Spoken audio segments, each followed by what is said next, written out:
The Po' Boy Pundits podcast is brought to you by The Goddamn Sauce. Go to thegdsauce.com for details to order all the sauces to replace your ordinary condiments. Pulpery Media presents Po' Boy Pundits with your hosts, Brock and Ben. This is where we discuss the political headlines that grab our attention and all those little jerks that infuriate us. Yeah. First, fuck that. It's escalating. We'll get to it in a minute. Since our election is coming up, the entire world's eyes are on us now. Yeah. Right? I hope we don't disappoint, first and foremost, to all of our international listeners there. Well, who? Like, because there's a group wanting, what do they call them? Like, Orange Julius Hitler? Or no, Sweet Potato Hitler. That was my favorite one. The Oompa Loompa was the best. Yeah. Because it's not doctored in any way. Yeah. That's the picture. Yeah. Just the hair, I think, was it. Yeah. Yeah. But, yeah, there's a whole portion of the international community that wants him in. Which I would like to. And then there's the majority of Europe and majority of Asia hoping Harris wins. Yeah, what is South America thinking? Other than there's the countries that are still in upheaval, like Honduras and stuff, and Venezuela is a dictatorship. But I don't think Brazil's got it under control yet either. No, they got it back under control. They got rid of, but better than what it was under Bolsonaro. Right. But South America's, unlike what Europe is flirting with, is trending. Right. Like, they're kind of going, oh, we've been hardline for a while. Yeah, no, you know what? Let's go back to these people. Been there, done that. How about that? So I would assume that, well, at least that they would want Democrats in because we have a more lenient immigration policy and tend to at least try and make friendly neighbors better. Yeah, okay, I'll give you that. Yes. Yeah, I mean, Harris has not called Mexico anything. Yeah, seriously. Or Puerto Rico, or... And not that it really matters, but you would think, Mexico has a woman president, so they, if we had a woman president, they would probably get along a little bit better. Are you trying to say that they would do it? No, I'm not. Okay, good. They wouldn't bump fuzzies, no. They would totally do it. No, but no, we're not going there. No. Stop. President of Mexico is also Jewish. Harris has a Jewish husband. How did I not know that? Because you don't expect it. I mean, it's a predominantly Catholic country, you wouldn't. You just, not only did they elect their first, but a Jewish Mexican woman. Woman, correct? Yeah. Oh. Right. That's. When you look at it like that. That is a modern day, Yeah. bingo card right there. It is. She's Joan of Arc. In Mexico, yeah. Yep. So good on you. Well done. Yeah. I knew she was a female, awesome, but wow. And that the cartels allowed it to happen. You overachiever, yeah. Jesus Christ. So, but and again, we'll talk. That'll be something we'll touch on in the fourth segment. But so I'm so the Ayatollah. Right. No, we'll still talk about this. I don't want to talk. Well, no, you would say like Russia, China, North Korea. Yeah, Iran. Even though Trump's a hardliner on Iran, that usually benefits the Ayatollah, right? In a conservative government. Well, Putin's good. Well, even though I guess Iran and Putin kind of have a semi-handshake deal, right? They're not allies. We talked about that last week. Okay, but the more limitations you put on Iran only bolsters the Ayatollah. Standing. Yeah, right, exactly. And Trump would do whatever Putin said anyways. Let's just get that out there right now. Pretty much, yeah. Or at least let Putin have carte blanche in Eastern Europe. Yeah, which means Putin's like, okay, now I don't have to worry about the United States. Watch this. Correct. And then North Korea is going to do the same thing. And that the United States probably under Trump would not back NATO. No, that's what I'm saying. He would literally go, not our problem. Yeah. And then, which, not only, and we mentioned this last week, so that leaves Ukraine sort of high and dry.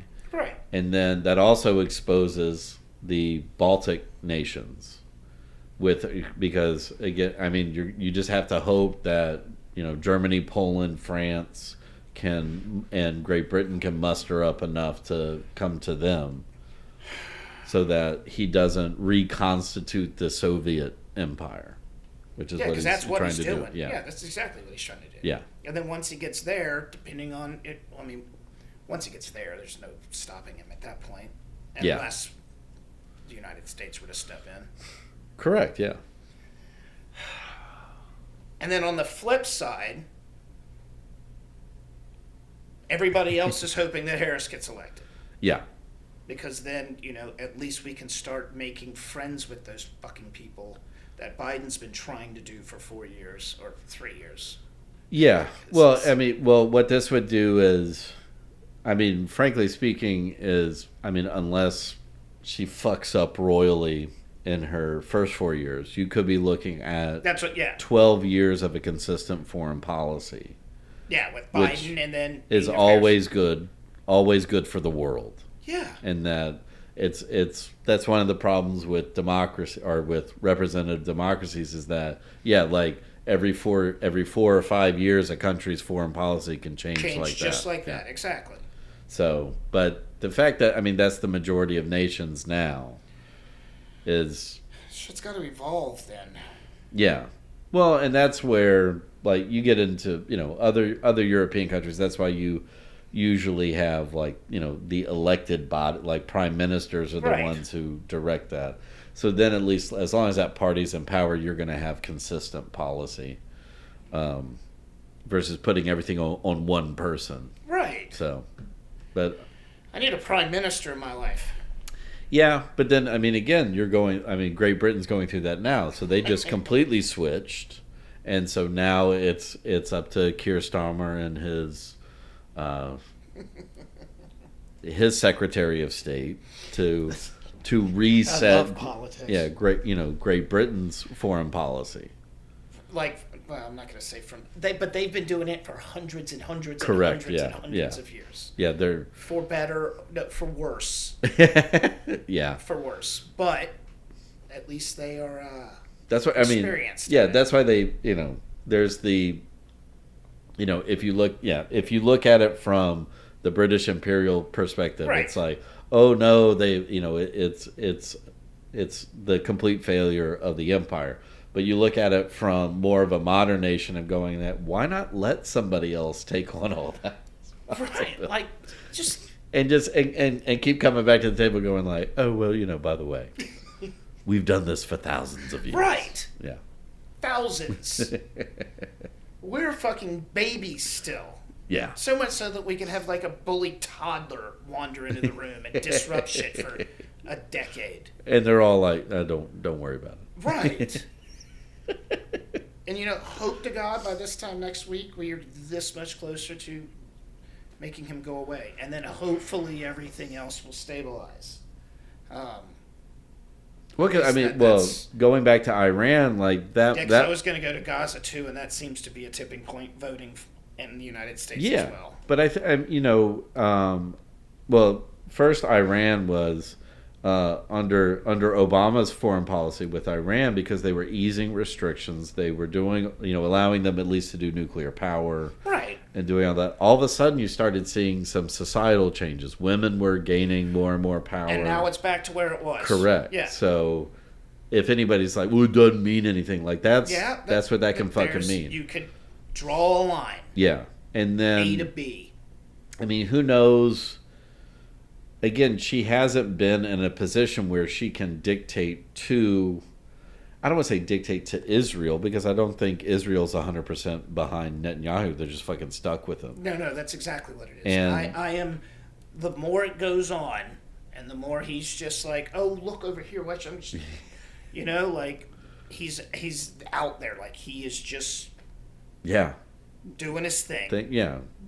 Taking a page from his neighbor in Russia. Correct. He's got control of the military, and he's like, watch me. Yeah. So, but I mean, it would take somebody to come in and at least be a bit more forceful with them. Right, Which, and I know that is a tight fucking line to walk. Correct, yeah. I wouldn't want to do it. Fuck but, yeah. no. But, I mean, that might be even too, if Harris has, I mean, it all depends on who she appoints. Well, that's what I was going to say. And, right. And Secretary of State. But if they get the right people in, you might even be able to circumvent Netanyahu and go straight, like go to the Israeli president, go to their, what do they call it, the Knesset, go to their elected body and be like, okay. just circumvent everything. Like, fine, he's clearly not listening to anybody else. We're just going to go through proper channels. Yeah, how do we get you all to get him out? Right. Just make him go the fuck away. How do we trigger, an election? Let's do that. Because they can do that, right? Like, they can do snap elections. Well, yeah, I mean, I mean, I think so. And then, again, like we've said, they're due for one in the next couple of years. Yeah, we said that anyway before the war started. Like, there should have been one coming up. But he said he's not going to activate that while they're at war. As he's won 2 already, for the most part. For all intents and purposes. Mission accomplished! I forget the number. Was it like 30,000 Lebanese people are now dead? Yeah, it's bad. I don't even know how many Lebanese people there were total, but 30,000 is a gigantic chunk of human. And then, I mean, and that's not counting all the direct and incidental deaths that he caused in Gaza. And after going after, 10 people? He's got to be 60,000 people he's killed. Yeah. Somewhere, somewhere around, Fuck. But hey, world, just let him do his thing. Yeah, it would be nice. Nobody's got the balls. None of these countries. Trump's not going to do it, but it would be nice, if a Harris administration came in and just was like, again, stop. Yeah. Like, give us the list of who's left and let the internet, let Interpol, let the rest of the world. Let our intelligence communities get these fuckers for you. Exactly. If not, fucking stop. Stop it. Yeah. You're destabilizing regions. Or we're going to have somebody assassinate you. Or it's going to trigger something that we will not be able to stop. Right. And that would be awkward too if Israel or if Netanyahu does that, and then that's what I've always thought. And then we're like, no, right? We're not joining. And then that creates a whole worldwide. Because I get it, thing. they're an ally, blah blah blah. But there's got to be a fucking. There's a line, in the sand. Where you're just like, no, you're on your own. No. Yeah. Nope. We tried. Yeah, we're not going to get involved in World War III. Nope. Have fun. But let us know how it worked out. We're still here for you. Right. Much love. Which I hope doesn't happen, because then that means. But that's always been my worst. That's why Israel gets wiped off the face of the planet. Correct. And then. Yep. That's my worst fear. It's only because he seems to be pushing it further and further, and then once the election's over, here, whatever administration, whether it's Harris being like no or Trump just doing whatever the fuck. Keep doing it. Keep going, buddy. Hey, buddy, I got some help. You want? Hey. Yeah, exactly. Yeah. Actively helping him. Hey, man, it's an ally. Well, and that's another issue where, keeping an eye on Congress. Those people that are pissed about the current policy, you got to change Congress because it's the GOP. The following segment has been brought to you by The Goddamn Sauce. Go to thegdsauce.com for details to order all the sauces to replace your ordinary condiments. The Po' Boy Podcast is a production of Pulpery Media, produced and edited by Ben Grimion, marketing by Brock Ryder, graphic design by Beck Ryder and Ben Grimion, music by the Heisenberg Compensators.